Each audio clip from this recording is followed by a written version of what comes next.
የኖለን ስልክ ማን እጅ ነው የሚገኘው? ላይፍ 360 ልዩነቱን እነግራችኋለሁ። ዳታቤዝ ውስጥ ሊገኝ ይችላል። የ27 ሚሊዮን ዶላር ካሳ እንዲከፈላቸው ያደረገ ወዝ ሎየር ነው። Nolan life matters. Nolan life matters. Nolan life matters. ሰላም እንዴት ናችሁ? ታሪክ ነኝ። እንኳን ወደ ቻናሌ በሰላም መጣችሁ። ዛሬም እንደተለመደው ለቻናሌ አዲስ የሆናችሁ ሰብስክራይብ እያደረጋችሁ ቤተሰብ እንሁን እላለሁ።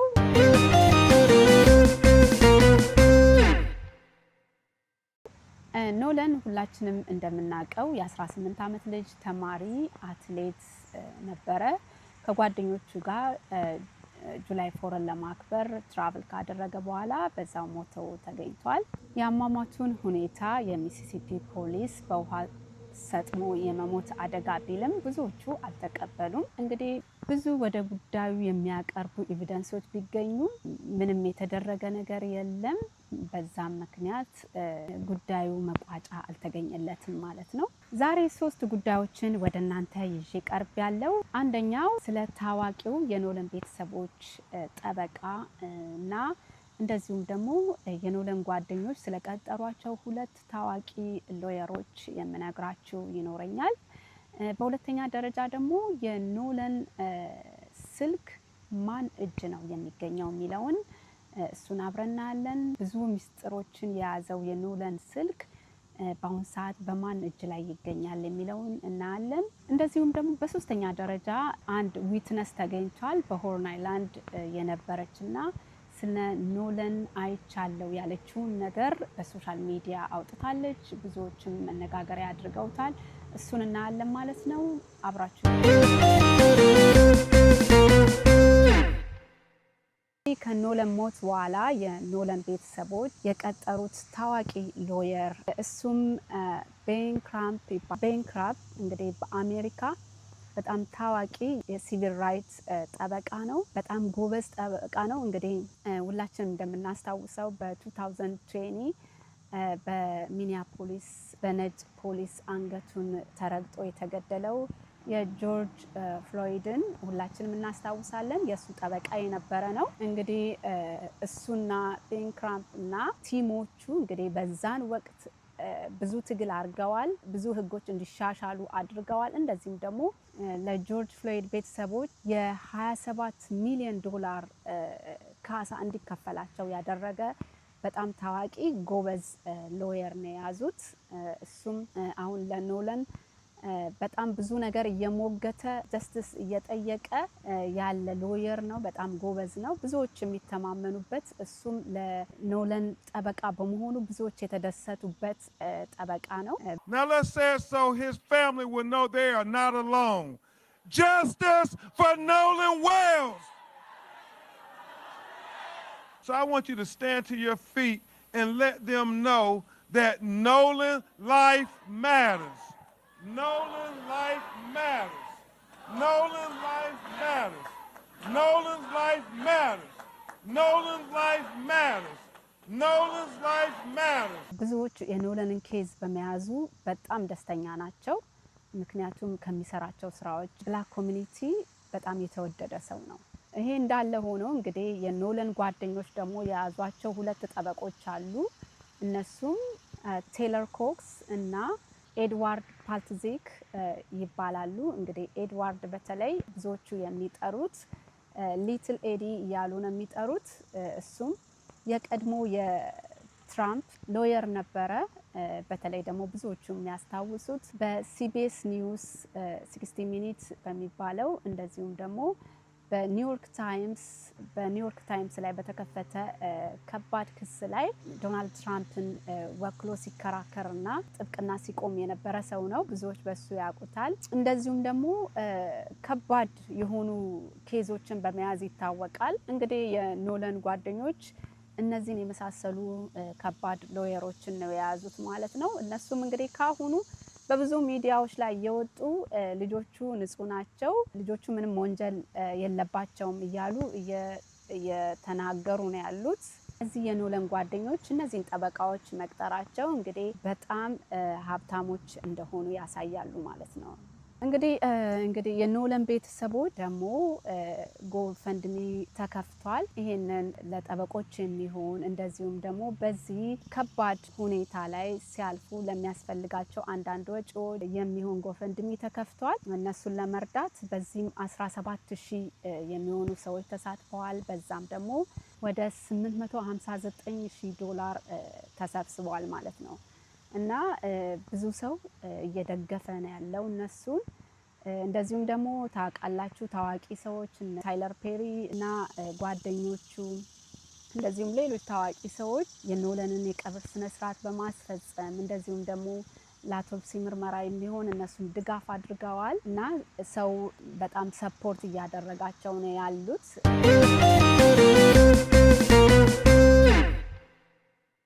በሁለተኛ ደረጃ እንግዲህ ብዙ ሚስጥርን ይዟል የተባለው የኖለን ስልክ ማን እጅ ነው የሚገኘው የሚለውን ነው። እንግዲህ ኖለን ከእናቱ ጋር በጣም ክሎዝ ስለሆነ ያሳለፈውን የሆነውን ሁሉ በቴክስትም በፒክቸርም ይልክላታል እና ጁላይ 4 ግን ያንን አላደረገም እና ሲቆይባት መደወል ትጀምራለች። ብደውል አይነሳም ስልኩ። እንግዲህ ካለወትሮ ኖለን ይሄን ባለማድረጉ ትጨነቃለች። ደጋግማ ትደውላለች። ደጋግማ ብትደውልም ኖለን ስልኩን አያነሳም።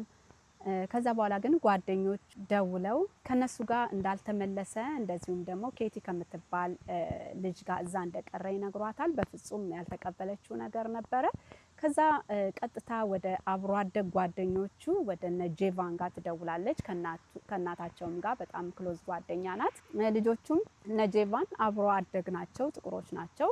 እነሱ ጋር ስደውል እነሱ ወዲያው በስናፕቻት ትራክ ያደርጉታል። እሷም ደግሞ 360 የሚባል አፕ አላት፣ ላይፍ 360 የሚባል አፕ አላት፣ እሱን ትራክ የምታረግበት እና በሱ ስታይ በሆርን አይላንድ እንደነበረ አሁን ደግሞ አንዱ ጓደኛው ቤት ውስጥ ስልኩ እንዳለ ያሳያቸዋል ማለት ነው። እንግዲህ የተከታተለችበት በላይፍ 360 አፕ ነው ስልኩ የት እንዳለ ያገኘችው ማለት ነው። እና ቀጥታ ይሄዳሉ። የኖለን ጓደኞች ቤት ሄዳ አንደኛው ቤት ሄዳ ስልኩ የሚያሳያትን ትራክ አድርጋ የኖለን ጓደኛ ቤት ሄዳ ስልኩን እጇ ታስገባለች ማለት ነው። ስናፕቻት እና ላይፍ 360 ልዩነቱን እነግራቸዋለሁ። ያላቸውን የሁለቱን ልዩነት እንደዚሁም ደግሞ ማንኛውም ቤተሰብ በተለይ ደግሞ ስልክ የያዙ ቲኔጀሮች ያላችሁ ቤተሰቦች ይህንን አፕ ላይፍ 360 የሚባለውን አፕ ሁሉም ሰው ሊኖረው ይገባል ብዬ ነው የማስበው። ይህንን ያለውን ልዩነት ከዚህ ቪዲዮ መጨረሻ እነግራችኋለሁ፣ ጥቅሙን እነግራችኋለሁ። ይህን ቪዲዮ እስከ መጨረሻው መከታተላችሁን እንዳትረሱ።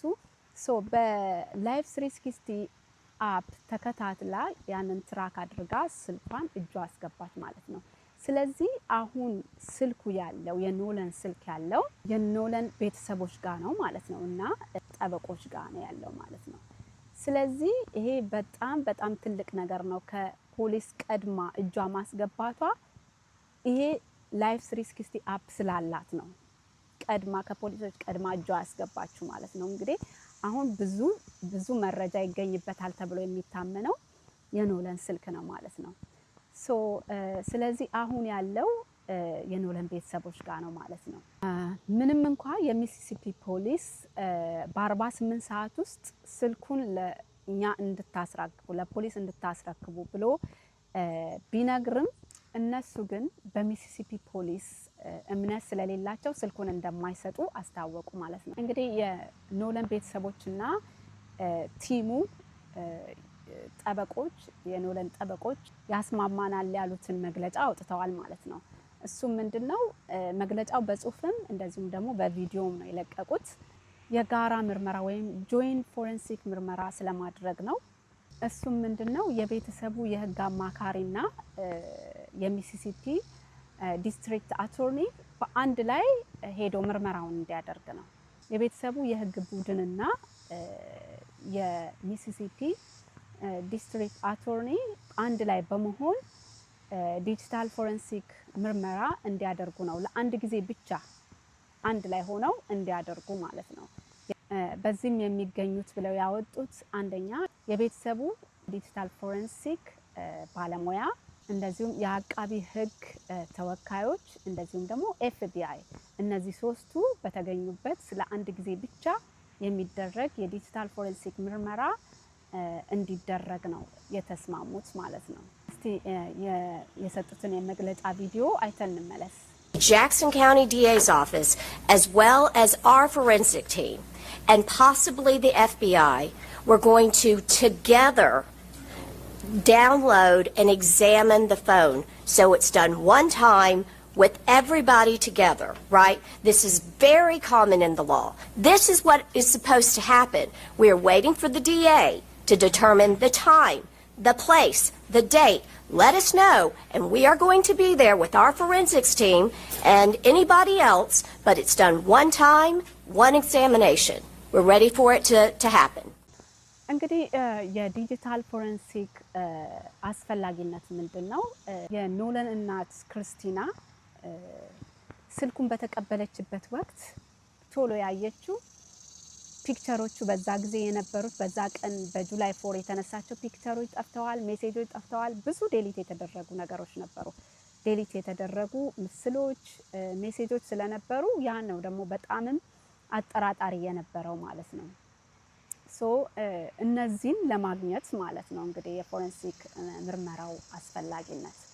ስለዚህ ምንድነው በዚህ ምርመራ የሚገኘው? አንድ መረጃ ከስልክ ወይም ደግሞ ከመተግበሪያ ቢሰረዝም ግን በኢንተርናል ፍላሽ ሜሞሪ ውስጥ ዳታቤዝ ውስጥ ሊገኝ ይችላል ማለት ነው። እሱም ደግሞ በፎረንሲክ ባለሙያዎች ልዩ መሳሪያ ምክንያት እነዚህ ዴሊት የተደረጉ ፒክቸሮች፣ የሜሴጅ ልውውጦች ሁሉ ነገር ሊገኝ ይችላል ማለት ነው። ለዛ ነው የዲጂታል ፎረንሲክ ምርመራ አስፈላጊነት የታመነበት ማለት ነው። ስልኩ መገኘቱ ትልቅ ኤቪደንስ ነው። ቢያጠፉትም ይገኛል ማለት ነው በዚህ መሳሪያ አማካኝነት።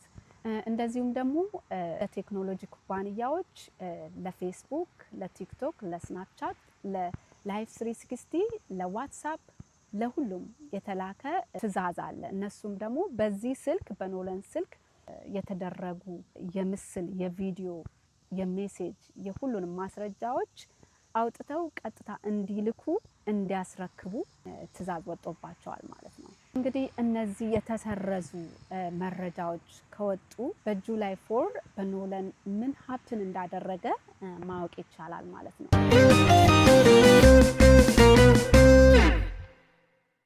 ሌላው ደግሞ በኦገስት 19 ማለትም ትላንትና በጣም ሶሻል ሚዲያ ላይ መነጋገሪያ የነበረው አንድ ዊትነስ ተገኝታለች። በዛን ወቅት በሆርን አይላንድ ከባለቤቷ ጋር ስትዝናና የነበረች እቺ ዊትነስ እንግዲህ እንደተናገረችው በጁላይ 4 እሷና ባለቤቷ በሆርን አይላንድ ሊዝናኑ እንደሄዱ በዛው የነሱ ቦት በቆመበት አጠገብ ኖለንን ከብዙ ግሩፕ ካላቸው ልጆች ጋር ሲጨቃጨቁ እንደነበሩ ስልኬ መልስልኝ እያለ ኖለን ከነሱ ጋር ሲጣላ እንደነበረ ድብድብም ጨምሮ እንዳየች በዛን ወቅት ተናግራለች። እዛም ባለቤቷ ቪዲዮ እንደቀረጸ እና ቪዲዮ እጃቸው እንደሚገኝ አስፈላጊ ከሆነ ለፖሊስ እንደሚሰጡ ይሄንን ማስረጃ ተናግራለች። የኖለን ቤተሰቦች እውነቱን እንዲያውቁ እንደምትፈልግ እንደምትመኝም ተናግራለች። በዛም ምክንያት በተፈጠረው ሁኔታ ምክንያት መዝናናታቸውን ትተው ወደ ቤታቸው እንደተመለሱም ጨምራ ተናግራለች ማለት ነው። እንግዲህ በየጊዜው ማስረጃ ወደ ጉዳዩ የሚያቀርቡ ብዙ ኤቪደንሶች እየተገኙ ነው ያሉት።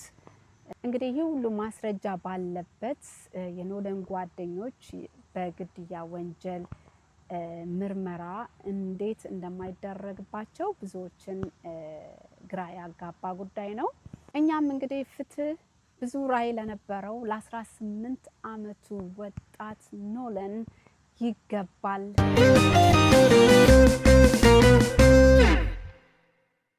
በመጨረሻም ደግሞ ስለ ላይፍ 360 አፕ እንነግራችኋለን። ስናፕቻት እና በስናፕቻት ትራክ ማድረግና በላይፍ 360 አፕ ትራክ ማድረግ በጣም ትልቅ ልዩነት አለው። በስናፕቻት ትራክ ማድረግ ያሉበትን ቦታ ነው የሚያሳያችሁ። በላይፍ 360 አፕ ደግሞ ያሉበትን የሚያሳያችኋል። ቀድሞ የነበሩበትንም ማየት ትችላላችሁ። በተለይ እንግዲህ ቲኔጀር ልጆች ያላችሁ፣ ስልክ የያዙ ልጆች ያሏችሁ በደንብ እንድታደምጡኝ እፈልጋለሁ። ይሄንን አፕ ሁሉም ወላጅ ሊኖረው ይገባል ብዬ ነው የማስበው። ምክንያቱም ስለ ልጆቻችሁ ሁኔታ መከታተል አለባችሁ፣ ያሉበትን ማየት አለባችሁ። አሁን ክርስቲና ይሄንን አፕ ስላላት ነው ከፖሊስ ቀድማ ስልኩን እጇ ያስገባችሁ። ይሄ ስላላት ነው። እንደገና ልጆቻችሁ ሴፍ መሆናቸውን ራሱ ልባችሁ እንዲያርፍ የት ገቡ ስልክ አንዳንዴ ላያነሱ ይችላሉ። ስልክ ባያነሱም በዚህ አፕ የት እንዳሉ ማወቅ ትችላላችሁ ማለት ነው። ስለዚህ ሁሉም ቤተሰብ ቲኔጀር ያለው ስልክ የያዙ ልጆች ያላችሁ ይሄ አፕ ሊኖራችሁ ይገባል ብዬ ነው የማስበው። በጣም ትልቅ ጥቅም አለው። ሌላው ስናፕቻት በዛ ትራክ ይደራረጋሉ። አብዛኛው እንግዲህ እንደነገርኳችሁ የኖለን አብሮ አደግ ጓደኞቹ ከኖለን ጋር በስናፕቻት ትራክ ይደራረጋሉ። ያሉ የት እንዳለ ሴፍ ነው ወይ የት ያለው የሚለውን ነገርና ክሎዝ የሆናችሁ ጓደኛሞች፣ እህት ወንድማማቾች በዛም ማድረግ ትችላላችሁ። ወላጆች ግን ላይፍ 360 የሚባለው አፕ ሊኖራችሁ ይገባል ብዬ ነው የማስበው። በጣም ብዙ ጥቅም አለው። አንደኛ ልጆቻችሁ ያሉበትን እስከ አድራሻው ድረስ ያወጣላችኋል። እንደገና ደግሞ የት እንደነበሩ ከየት የት ሲንቀሳቀሱ እንደቆዩ እዛ ላይ ማየት ትችላላችሁ። የወጡበትን የገቡበትን ሁሉ ትከታተላላችሁ። ኢቭን ልጆቻችሁ ስልካቸው ምን ያህል ፐርሰንት ቻርጅ እንዳለው ሁሉ ያሳያቸዋል። ስለዚህ አንዳንድ ያው ቲኔጀሮች ታውቃላችሁ በቸልተኝነት ስልካቸውን ቻርጅ ማያረጉ ከሆነ ስልክ ቻርጅ እያለቀው ነው ቻርጅ አድርግ፣ ስልክሽ ቻርጅ እያለቀበት ነው ቻርጅ አድርጊ ማለት ትችላላችሁ። በጣም ትልቅ ጥቅም አለው። ልጆቻችሁን ትራክ ማድረግ ትችላላችሁ። ይሄ አፕ ግዴታ ሊኖራችሁ ይገባል። እንግዲህ ብዙ መረጃዎችን አግኝታችኋል ብዬ አስባለሁ። ለቻናሌ አዲስ የሆናችሁ ሰብስክራይብ አድርጉ። እንግዲህ ለዛሬ ያልኩት የሆነው ኔክስት ደግሞ በአዲስ ሀሳብ እስክንገናኝ ባባይ